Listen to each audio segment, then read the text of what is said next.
ये एक हस्बैंड है जो दिन में तो अपनी बीवी के साथ बहुत अच्छा होता है, लेकिन रात होते ही इसे कुछ अजीब सा हो जाता है। तो ये कहानी है एक नए शादीशुदा कपल की जो इस वक्त अपने बेडरूम में सो रहे होते हैं। वाइफ का नाम सूजन है और उसकी रात में आँख खुलती है तो वो देखती है कि उसका हस्बैंड बेड के कोने पे बैठा हुआ है और बाहर देख के कह रहा होता है कि अंदर कोई है। सूजन इस वक्त प्रेग्नेंट है और वो घबरा जाती है कि पता नहीं क्या बात है, लेकिन थोड़ी देर बाद वो वापस लेट जाता है और सोकर खर्राटे भरना। अब सूजन बाहर देखने जाती है तो उसे लगता है कि लाउंज में वाकई कोई था, क्योंकि चीजें उलट पुलट हुई हुई होती हैं। अब वो ढूंढती है तो उसे कोई नहीं दिखता और फिर उसे नजर आता है अपना पेट पपी पेपर। तो उसे लगता है कि ये सब कुछ शायद पेपर ने किया। अब अगली सुबह ह्यूनसू ऑफिस जाने से पहले अपनी वाइफ के माथे पे किस करता है और ऑफिस के लिए निकलता है। ये लोग एक छोटे से 1 BHK अपार्टमेंट में रहते हैं और दोनों ही जॉब्स के। तो सूजन भी इसके बाद ऑफिस के लिए निकल रही होती है तो उसे बाहर अपनी एक नई पड़ोसन मिन जियोंग नजर आती है। ये औरत बताती है कि वो इसके नीचे वाले अपार्टमेंट में रहने आई है और साथ ही उससे कंप्लेन करती है कि रात में उसके घर से काफी शोर की आवाजें आती हैं। तो सूजन को लगता है कि शायद 2-3 दिन पहले जिन लोगों ने रात में रोमांस किया था ये उस तरह की आवाजों की बात है।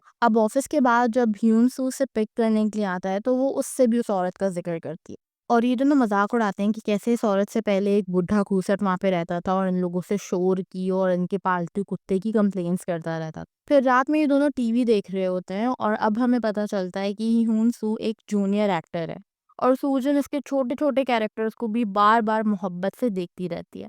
अब सूजन ह्यून सू को बताती है कि कल रात उसने क्या किया था, लेकिन ह्यून सू इस बात को बिल्कुल नहीं पहचानता और वो कहता है कि उसने नींद में अपना कोई डायलॉग बोला होगा। फिर अगली रात ये दोनों वापस सो रहे होते हैं तो सूजन अपने शौहर से बातें करना शुरू कर देती है कि मैं तो अब प्रेग्नेंट हो गई, मोटी और भद्दी हो गई हूँ और तुम जिन लड़कियों के साथ काम करते हो वो तो काफ़ी खूबसूरत हैं, कहीं तुम मुझे छोड़ तो नहीं दोगे वगैरह वगैरह। और ये बातें करते हुए वो हल्का सा हाथ ह्यूनसू के गाल पे लगा देती है, जिससे ह्यूनसू को ऐसा लगता है कि शायद उसे किसी मच्छर ने काटा है तो वो नींद में खुजाना शुरू कर दे। लेकिन वो खुजाते खुजाते रुक ही नहीं रहा होता तो सूजन उसका हाथ पकड़ के नीचे हटाती है, लेकिन एक ही सेकंड के बाद वो फिर बुरी तरीके से अपना गाल खुजाना शुरू कर देता है। सूजन को काफ़ी अजीब लगता है, वो दूसरी दफ़ा फिर उसका हाथ हटा देती है और थोड़ी देर तक उसे देखती रहती है, फिर सो जाती है। अगली सुबह जब सूजन की आँख खुलती है तो वो देखती है कि ह्यूनसू का गाल बुरी तरीके से छिला हुआ है, यहाँ तक कि उससे खून निकल रहा है। सूजन बुरी तरीके से चीखती है और बाद में जब उसकी पट्टी लगा रही होती है तो उससे पूछती है कि उसने ये अजीब सी हरकत क्यों की। लेकिन एज यूजुअल ह्यूनसू को कुछ याद नहीं होता और वो अपनी शूटिंग के लिए लेट हो रहा होता है, इसलिए वो अपनी बीवी को दोबारा से किस करके जल्दी से अपनी शूटिंग के लिए निकल जाता है। अब अपने हस्बैंड के जाने के बाद सूजन देखती है कि उसका पेपर अभी भी कहीं नहीं मिल रहा होता। वो उसको पूरे घर में ढूंढती है तो वो देखती है कि वो बेड के नीचे छुपा डरा सहमा हुआ बैठा होता है। तो वो उसे बाहर निकालती है, उसे प्यार करती है और फिर ऑफिस चली जाती है। अब वो ऑफिस में भी काफ़ी टेंशन ले रही होती है कल रात की बात के लिए, इसलिए वो सर्च करती है कि लोग नींद में अपना गाल इतनी बुरी तरह क्यों स्क्रैच कर सकते हैं। तो सर्च रिजल्ट्स में दिखता है कि लोग स्ट्रेस में इस तरह की हरकतें कर सकते हैं। अब सूजन जब वापस घर आती है तो वो देखती है कि ह्यूनसू पेपर को लेकर उदास बैठा होता है और उसे देख के समझ जाती है कि उसको यकीनन शूटिंग से निकाल दिया गया है, क्योंकि अब उसका मुंह जख्मी हुआ है। तो वो आकर अच्छी बीवियों की तरह उसे दिलासा देती है, लेकिन ह्यूनसू कहता है कि क्यों ना उसे जॉब स्विच कर लेनी चाहिए और क्यों ना वो एक स्टेट एजेंट बन जाए। मगर यहाँ हमें दिखाई देता है कि सूजन एक बहुत साथ देने वाली बीवी है और वो अपने लाउंज में टंगे हुए बोर्ड की तरफ इशारा करके कहती है कि हम अच्छे और बुरे वक्तों में साथ रहेंगे। इसके बाद ह्यूनसू वापस सो जाता है, लेकिन लेट नाइट सूजन काम कर रही होती है, साथ ही उससे कल रात के बारे में टेंशन भी हो रही होती है। और तभी हम देखते हैं कि अचानक से ह्यूनसू वापस उठता है और सीधा चलता हुआ लाउंज में चला जाता है। सूजन उसके पीछे पीछे आती है तो वो देखती है कि वो फ्रिज का दरवाजा खोलता है और उसमें से रॉ मीट निकालकर खाने लगता है। सूजन आके उसे रोकने की कोशिश करती है, लेकिन उसे कोई आवाज नहीं आ रही होती। उल्टा वो फ्रिज में से कच्ची मछली भी निकालता है और वो भी खाने लगता है और इसे देख के तो सूजन को उल्टी ही आ जाती है। ये सब कुछ देखकर पेपर बहुत डर रहा होता है और हमें पता चलता है कि शायद कुछ दिनों से पेपर इसीलिए डरा सहमा रह रहा है। अब यूसु सिंक का नल खोलता है और जानवरों की तरह पानी पीता है। उसके बाद अपने बेडरूम में आ जाता है और सूजन भी पीछे पीछे आती है तो देखती है कि वो अपनी बेडरूम की खिड़की से कूदने की कोशिश कर रहा है।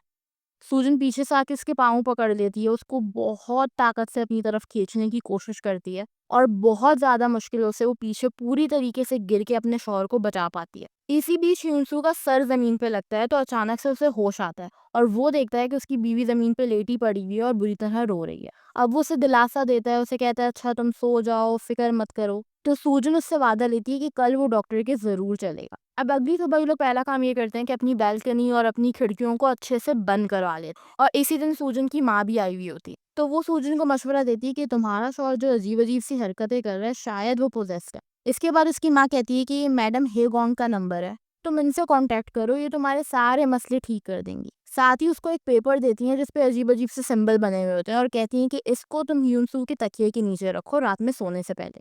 लेकिन सूजन अपनी माँ का मज़ाक उड़ाती है और कहती है कि ये मैडम हेगोंग के ज़रिए आपने अपनी ज़िंदगी के मसले क्यों नहीं ठीक कर लिए।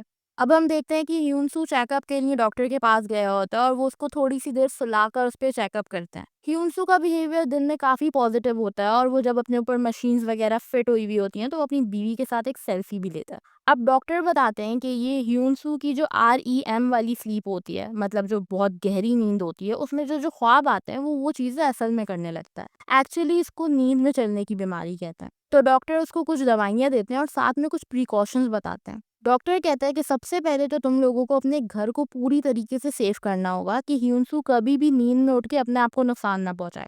इसलिए तुम्हारे घर में जो भी छुरी, चाकू, कैंची जैसी चीजें हैं उन्हें तुम अच्छे से छुपा दो।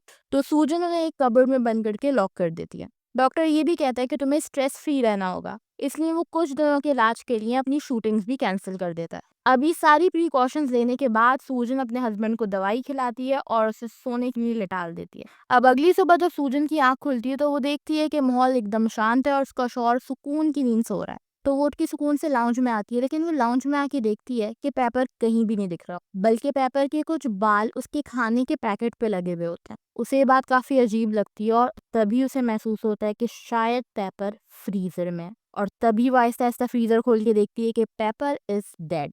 इसी के साथ इस स्टोरी का चैप्टर 1 खत्म हो जाता है। ये स्टोरी 3 चैप्टर्स में क्यों है ये मैं तुम्हें एंड में बताऊंगी। तो अब चैप्टर 2 शुरू होता है सूजन की डिलीवरी के साथ। और सूजन एक बहुत क्यूट से कोरियन बेबी को जन्म देती। हॉस्पिटल में सूजन की माँ उससे मिलने आती हैं और उसे मशवरा देती हैं कि तुम्हें अपने हस्बैंड से डिवोर्स ले लेनी चाहिए क्योंकि वो बहुत डेंजर है और यहाँ तक कि उसने तुम्हारे पपी का कत्ल करके एक क्राइम भी किया है। लेकिन सूजन यहाँ पर भी अपने हस्बैंड की साइड लेती है कि वो एक बीमारी है, क्राइम नहीं। अब सूजन जब हॉस्पिटल से डिस्चार्ज हो जाती है तो ये लोग कार में वापस आ रहे होते हैं और घर के नीचे कार रोकर ह्यूंसू कहता है कि वो ऊपर नहीं आने वाला, बल्कि वो उसको करीबी एक होटल की पिक्चर्स दिखाता है और कहता है कि ये सिर्फ 5 मिनट की दूरी पर है, मैं रात यहाँ गुजारा करूंगा। क्योंकि अब ह्यूंसू भी डरने लगा है कि वो रात में कुछ भी कर सकता है। मगर इस बात पे भी सूजन कहती है कि हम दोनों मुश्किल के वक्त में अलग अलग हो जाएं तो हमारी शादी का फायदा ही क्या है।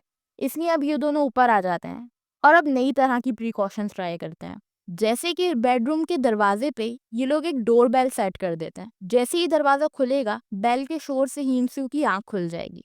अब ये करने के बाद ये लोग बेड पर लेटते हैं और बेबी को एक कॉट में लिटा देते हैं और सूजन ह्यूंसू को एक मोटे से जिप वाले ब्लैंकेट में पूरी तरीके से बंद कर देती है। उसके हाथ भी नहीं हिल पा रहे होते और अब ह्यूंसू वापस सो जाता है। लेकिन सूजन को नींद नहीं आ रही होती, तो वो उठ की खिड़की से बाहर झांकती और वो देखती है कि उनकी नई पड़ोसी मिन जोंग अपने लिए एक नया पपी लेके आई है। इस पपी को देख के सूजन को अपना पेपर याद आता है और वो लैपटॉप में पेपर के साथ अपनी पिक्चर्स देखने लगती है। साथ ही उसको डर लगने लगता है, उसके ज़हन में बुरे-बुरे थॉट्स आते हैं। इस वजह से वो दोबारा से सर्च करती है कि नींद में चलने वाले लोगों ने आज तक किस-किस किस्म के क्राइम्स किए हैं। तो उसे गूगल बताता है कि एक आदमी ने नींद में चलते हुए अपने 16 महीने की बेबी को स्टैब करके मार दिया था और कुछ लोगों ने तो नींद में सुसाइड भी किया।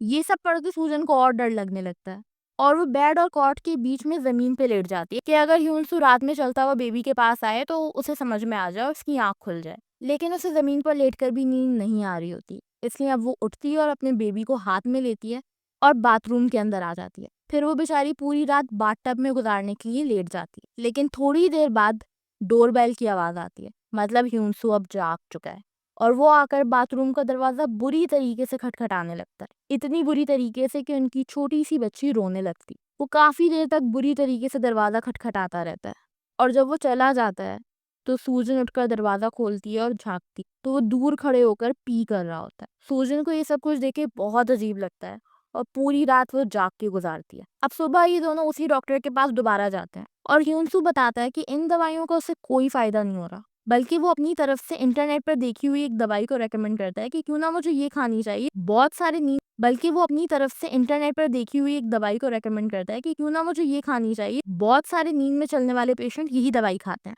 मगर डॉक्टर कहते हैं कि इस दवाई का ड्रग काफ़ी हाई है और ये हम शुरू में पेशेंट्स को रेकमेंड नहीं करते। लेकिन हम देखते हैं कि सूजन अलग पागल हो रही है, उसकी आंखें लाल हो रही होती हैं और वो बच्ची को बुरी तरीके से हिला रही होती है। तो चीख कर कहती है कि क्या इस बीमारी का कोई इलाज नहीं है? तब डॉक्टर कहते हैं कि नहीं, हो सकता है ये बीमारी सारी ज़िंदगी तुम लोगों को सहनी पड़े, जिसपे सूजन को गुस्सा आता है और वो एक दवाई की शीशी उठाकर डॉक्टर के सर पे मारती है और ह्यूंगसू उसको लेके घर आ जाता है। अब ह्यूंगसू उसको दिलासा देता है कि तुम फिक्र मत करो, मैं ये दवाई खुद से लेने की कोशिश करूंगा या मैं कोई ना कोई हल निकाल लूंगा।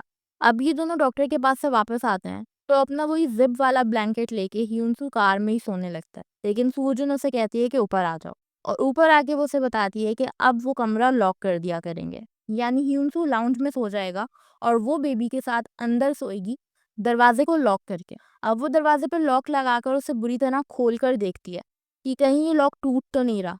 तो इसी मोमेंट पे ह्यूंसू को भी रियलाइज होता है कि अच्छा, मैं रात में इतनी बुरी तरीके से दरवाजे खटखटाता हूँ। अब ये रात सुकून से गुजारने के बाद अगले दिन इनके घर पे मैडम हेगोंग आ जाती हैं और वो काफी मिस्टीरियस बिहेव करती हैं, जैसे इनके घर में कोई तो आत्मा है। वो आके पूरे घर का जायजा लेना शुरू करती है और कहती है कि तुम्हारे घर पे एक भूत का साया है। फिर वो ह्यूंसू के पास आती है और कहती है कि तुम पोजेस्ड हो। ह्यूंसू के हाथ में बेबी होती है जो रो रही होती है। इन सबको ह्यूंसू तो बिल्कुल सीरियस नहीं ले रहा होता, लेकिन सूजन के दिल में डाउट आने लगता है और सूजन पूछती है कि अगर कोई आत्मा यहाँ है भी तो उसे हमसे क्या चाहिए। जिस पर मैडम हेगोंग कहती है कि तुम जवान हो, खूबसूरत हो, तुम्हारा कोई तो आशिक होगा जो अब इस दुनिया में नहीं रहा। और ये कहते ही वो अचानक ऐसे बिहेव करती है जैसे कि उसके अंदर कोई रूह आ गई है। तो वो सूजन को देखकर कहती है कि अब कोई बच्चा नहीं रोएगा और अब कोई कुत्ते नहीं भौंकेंगे, बस मैं और तुम। और ये डायलॉग सूजन के दिल पे बहुत बुरी तरह लगता है। उसे लगता है कि वाकई उसका हस्बैंड पोजेस्ड है। ये सारी बातें करके मैडम हेगोंग सूजन की माँ के साथ वापस चली जाती हैं। अब रात में सूजन ह्यूंसू से कहती है कि क्या पता वो औरत सच कह रही हो। तो ह्यूंसू मजाक उड़ाता है कि अच्छा, अगर मेरे अंदर एक और आदमी है इसका मतलब तुम दो आदमियों के साथ रहती हो। तो सूजन उसे कहती है कि तुम मजाक मत करो। ये कह के उसे सुला देती है, लेकिन खुद उठकर एक लिस्ट बनाती है। जिन भी लड़कों ने उसे आज से पहले पसंद किया है या उसके बॉयफ्रेंड रहे हैं, उन सब की लिस्ट बनाकर वो उन्हें फेसबुक पे सर्च करना शुरू करती है और देखती है कि वो 4-5 नाम अभी भी जिंदा हैं और अपनी बीवी बच्चों के साथ खुश हैं। अब सूजन को समझ नहीं आ रहा होता है कि वो उन सारे लड़कों का बैकग्राउंड चेक कर चुकी है जिन्होंने आज तक कभी भी उसे पसंद किया। अगर ये सारे लोग जिंदा हैं तो ऐसा कौन आदमी है जो मर के अब भूत बन के उसे सता रहा है। वो ये बातें सोच ही रही होती है कि नीचे मीन जोंग का पपी भौंकने लगता है, जिसपे ह्यूंसू कहता है कि वो बुढ़ा जो हमसे कंप्लेन करता रहता था हमारे पेपर के बारे में, अब देखो उसी के घर में एक कुत्ता भौंक रहा है। साथ ही वो ये भी कह देता है कि मुझे लगता है कि वो बुढ़ा भी तुम्हें पसंद करता था। तो ये बात सुनकर सूजन को शक हो जाता है और वो अगले ही दिन मीन जोंग के घर जाती है। सूजन मीन जोंग से अच्छी भली बातें करके पूछती है कि आपसे पहले इस घर में जो आदमी रहता था, क्या तुम उसे जानती हो, तुम्हें पता है वो इस वक्त कहाँ रहता है। तो मीन जोंग का बेटा बताता है कि वो तो मेरे नाना थे। और तभी सूजन उस दीवार पे लटकी हुई तस्वीर को देखती है जिसमें वही बुढ़ा मीन जोंग के साथ होता है। मीन जोंग बताती है कि मेरे डैड के मरने के बाद ही मैं इस घर में आई हूँ और अब सूजन को लगता है कि क्योंकि ये बुढ़ा रिसेंटली ही मरा है और उसके बाद से ही मेरे शौहर को नींद में चलने की बीमारी हुई है, तो यकीनन ये बुढ़ा जिसका नाम मिस्टर पार्क है, इसी ने मेरे शौहर को प्रोसेस किया हुआ है। अब वो रात में अपने शौहर के पास आती है जब ह्यूंसू सो रहा होता है, तो दरवाजे पे खड़े होकर पूछती है कि मिस्टर पार्क, क्या ये तुम ही हो? और ह्यूंसू नींद में कह देता है तो वो कहती है मिस्टर पार्क, तुम्हें मुझसे क्या चाहिए? क्या तुम मेरी बेटी को मार डालोगे? क्या तुम हमसे बदला लेने आए हो? और इन बातों पे ह्यूंसू नींद में ही जवाब देता है कि मुझे नहीं पता। और अब तो जैसे सूजन का शक बिल्कुल पक्का हो जाता है और अभी भी सूजन पूरी रात जाग कर गुजार देती है और बैठ के सिर्फ यही कहती रहती है कि अब कोई कुत्ते नहीं भौंके, कोई बच्चे नहीं रोएंगे, सिर्फ मैं और तुम। अब अगले दिन ह्यूंसू की आंख खुलती तो वो देखता है कि उसके तकिए के नीचे वही मैडम हेगोंग वाला पेज रखा हुआ है। वो उसे थोड़ा बहुत मोड़ तोड़ के बाहर लेके आता है और सूजन से कहता है कि ये मेरे तकिए के नीचे किसने रखा है। जिसपे सूजन कहती है कि तुम इतने दिन बाद पहली रात सुकून से सोए और तुमने कुछ गलत नहीं किया क्योंकि तुम्हारे तकिए के नीचे मैडम हेगोंग का ये पेज था। वो कहता है ये कैसी बातें कर रही हो और तुम क्या पूरी रात जाकर मुझे देखती रही हो? और उसकी लाल आंखें देख के समझ जाता है कि वो वाकई पूरी रात जागती रही है। इसलिए वो जल्दी से उसे लेकर आता है बेड पर और सुला देता है। अब सूजन की आंख खुलती है तो वो देखती है कि उसकी बेटी कहीं नहीं मिल रही होती। पूरे घर में उसकी बेटी कहीं पे भी नहीं होती। तो वो भागते भागते नीचे आती है और गली के कोने पे देखती है कि डस्टबिन रखे हुए हैं और उसी के अंदर थैलियों पे से थैलियां निकालती रहती है, तो देखती है कि पीछे उसकी बच्ची का हाथ दिख रहा है और इसी वक्त उसकी नींद से आंख खुल जाती है। मतलब ये ख्वाब था। तो सूजन उठती है और बाहर आके देखती है कि उसकी बेटी कहाँ है, लेकिन अभी भी उसकी बेटी कहीं नहीं दिख रही होती और ना ही ह्यूंसू दिख रहा होता है। और फिर उसकी नजर पड़ती है कि कुकर में कुछ उबल रहा है। वो डरते डरते आती है और कुकर का ढकना हटाती है, तो अंदर वाकई कुछ हड्डियां उबल रही होती और देखते ही देखते उसको कुकर के अंदर अपनी बेटी का हाथ नजर आता है। तो वो जल्दी से कुकर को नीचे पलट देती है और हाथ मारने लगती है, लेकिन तभी बाथरूम में से ह्यूंसू निकल कर आता है जो अपनी बेटी को नहला रहा था। तो वो देखता है कि उसकी बीवी गरम-गरम पानी पे पागलों की तरह अपने हाथ लगा रही है और उसके हाथ पूरी तरीके से लाल हो गए हैं, जल गए हैं। तो वो आके सूजन को समझाता है कि ये तुम क्या कर रही हो? जल्दी से उसके हाथ धुलाता है और फिर फ्रिज से आइस क्यूब्स निकालने लगता है। लेकिन तभी सूजन उसे गुस्से से देखती है और कुकर का ढक्कन उठा के उसके सर पे बुरी तरीके से मार देती है। अब ह्यूनसू की आँख खुलती है तो वो देखता है कि वो टेप से बंधा हुआ है और उसके ऊपर सूजन बैठी हुई है एक छुरी लेकर। वो उसको कहता है कि ये तुम क्या कर रही हो, लेकिन तभी वो उसके ऊपर वार करने ही लगती है और यहीं चैप्टर 2 खत्म हो जाता है। अब चैप्टर 3 शुरू होता है कुछ टाइम बाद, जब ह्यूनसू की थोड़ी दाढ़ी बढ़ गई है और हॉस्पिटल में उसकी स्लीप मॉनिटर की जा रही है और अब डॉक्टर उसे बताते हैं कि अब तुम काफ़ी बेहतर हो। अब तुम्हारी स्लीप पैटर्न में इतनी फ्लक्चुएशन नहीं आ रही, तो अब तुम पूरी तरीके से दूसरों और अपने लिए सेफ हो। ये सुन के ह्यूनसू तैयार होता है और बाहर निकलता है। एक्चुअली ये इतने दिनों से अपनी तबीयत पे ध्यान दे रहा था और इनकी बेटी सूजन की माँ के पास थी और सूजन को भर्ती करवा दिया गया था एक मेंटल हॉस्पिटल में। अब आज सूजन के डिस्चार्ज होने का दिन होता है, तो ह्यूनसू उसको मेंटल हॉस्पिटल रिसीव करने के लिए जाता है, लेकिन रिसेप्शनिस्ट बताती है कि सूजन अपने कमरे में नहीं है। तो वो सूजन की माँ के घर जाता है, लेकिन वो वहाँ पे भी नहीं होता। अब वो काफ़ी देर सूजन को ढूंढने के बाद घर वापस जाता है, तो उसे सेकंड फ्लोर पे मिनजोंग का बच्चा दुखी खड़ा हुआ नजर आता है। फिर जब वो अपने घर में जाता है तो वो देखता है रेड लाइट जल रही है और सारी दीवारों पे मैडम हेंगोंग के दिए हुए पेजेस चिपके हुए हैं। सूजन ने इस घर को बिल्कुल प्रिपेयर करके रखा हुआ था और वो उसे अब समझाना शुरू करती है कि तुम पोजेस्ड हो, जिससे यूनसू को समझ में आता है कि सूजन अभी तक ठीक नहीं हुई है। वो सूजन को समझाने की कोशिश करता है कि देखो, मुझे नींद में चलने की बीमारी थी, या अगर तुम्हारे मुताबिक मैं पोजेस्ड भी था तो अब मैं बिल्कुल ठीक हूँ। डॉक्टर ने भी कह दिया कि मैं ठीक हूँ और अब मैं बिल्कुल ठीक होकर वापस आ गया। तो सूजन कहती है कि मुझे तुम्हारे सिर्फ 10 मिनट चाहिए, मैं तुम्हें कुछ समझाना चाहती हूँ। अब वो उसे स्क्रीन पर पिक्चर्स लगा लगा कर एक डिटेल्ड प्रेजेंटेशन देती है। तो वो बताती है कि 8 तारीख को मिस्टर पार्क मरे थे और 8 तारीख ही वो दिन था जब तुमने पहली दफा नींद से उठ के कहा था कि अंदर कोई है। यकीनन वो मिस्टर पार्क थे। तो ह्यूनसू कहता है कि मैंने वो अपने फिल्म का डायलॉग बोला होगा। तो सूजन कहती है कि तुम्हारी फिल्म का डायलॉग ये था कि अंदर बिल्डिंग में कोई है, लेकिन तुमने कहा था कि अंदर कोई है। फिर वो कहती है कि मेरे पास और भी प्रूफ्स हैं ये साबित करने के लिए कि तुम मिस्टर पार्क से पोजेस्ड हो। वो कहती है कि मिस्टर पार्क को हम लोगों से 2 ही शिकायतें थी, एक शोर करने की, दूसरा उनको हमारा पेपर बुरा लगता था। वो कहती है कि उसने सर्च किया है कि पोजेस्ड लोग इसी तरीके से रॉ मीट खाते हैं, अपने आप को स्क्रैच करते हैं। ये सब कुछ तुमने किया और फिर तुमने बदला लेने के लिए हमारे पेपर को मार डाला, क्योंकि मिस्टर पार्क को वो बुरा लगता। वो कहती है कि 40 दिन तक अगर आत्मा को मुक्ति नहीं मिली तो वो हमेशा के लिए उस शरीर को नहीं छोड़ती जिसको उसने पोजेस किया। वो कहती है आज 40वां दिन और मैं चाहती हूँ कि तुम पे एक्सॉर्सिज्म हो। इसके बाद वो कुछ पिक्चर्स दिखाती है उसी दिन की जब उसने उसके सर पे मारा था, और उस दिन भी इन लोगों ने अपने घर को इसी तरीके से पेजेस से सजाकर उस पे एक्सॉर्सिज्म किया था। ये सब देखकर ह्यूनसू की बस होने लगती है और वो वहां से उठकर जाने लगता है। तो वो कहती है कि मैंने तुम्हारा हर मुश्किल में साथ दिया और तुम मेरी इतनी सी बात नहीं मान रहे हो। ये बात सुनकर वो इमोशनल हो जाता है और वापस आकर बैठ जाता है। कहता है कि ठीक है, मुझे क्या करना होगा बताओ। तो वो ह्यूनसू को बिठाती है। तो अब सूजन बाथरूम में से घसीटती हुई मिनजोंग को लेकर आती है। मिनजोंग को टेप से बांधा हुआ होता है और वो मिनजोंग की सर पे ड्रिल मशीन रख लेती है और कहती है कि मिस्टर पार्क, अगर तुम यहाँ से नहीं गए तो मैं इसी वक्त तुम्हारी बेटी को मार दूंगी और उसके बाद फिर तुम्हारे पोते को भी नहीं छोड़ूंगी। ह्यूनसू ये देखकर हैरान रह जाता है कि उसकी बीवी अचानक से पागल होते होते एक कातिल कैसे बन गई। फिर सूजन मिनजोंग को कहती है कि तुम भी अपने बाप को बोलो कि यहाँ से जाए, और मिनजोंग डरी सहमी रिपीट करने लगती है कि डैड, आप प्लीज इन लोगों की जिंदगियों से चले जाएं। ह्यूनसू को समझ नहीं आ रहा होता कि वो क्या बोले, और तभी इन लोगों के गेट पे पुलिस आकर दरवाजा खटखटाने लगती है, जो मिनजोंग के बेटे ने बुलाई थी। अब वो बार बार टाइम देख रही होती है क्योंकि 12 बजने में अब 10 ही मिनट रह गए होते हैं। फिर वो मिनजोंग के माथे पे ड्रिल मशीन से सुराख करने ही लगती है कि अचानक उसको ह्यूनसू हटाता है, उसको जमीन पे गिरा के उसके ऊपर कंट्रोल ले लेता है और फिर वो कहता है कि ठीक है पागल औरत, और अब वो खड़ा हो जाता है एक बुढ़े की तरह, जाता है और जाकर अपनी ही पिक्चर को लेकर कहता है कि तुम्हें आखिर इस लफंगे में क्या पसंद आया। अब वो बिल्कुल मिस्टर पार्क की तरह बोल रहा होता है, कहता है ठीक है, मैं तुम लोगों की जिंदगी से जा रहा हूँ, मेरी बेटी और पोते को छोड़ दो। ये कह के वो खिड़की के पास जाके खड़ा होता है और तभी सूजन को आंखों में ये नजर आता है कि मिस्टर पार्क खिड़की खोल के बाहर निकल गए। फिर ह्यूनसू आके अपनी बीवी से कहता है कि वो चला गया, वो वाकई चला गया। और इसी के साथ ये फिल्म यहाँ खत्म हो जाती है। तो मुझे कमेंट्स में बताओ कि तुम्हें क्या लगा कि एंड में अपनी पागल बीवी से निजात पाने के लिए ह्यूनसू ने नाटक किया, क्योंकि वो एक एक्टर भी था, या वाकई वो पोजेस्ड था।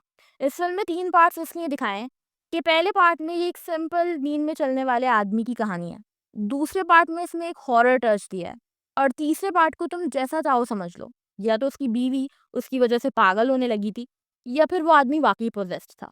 इसी तरीके की इंटरेस्टिंग फिल्म्स के लिए चैनल को सब्सक्राइब करना मत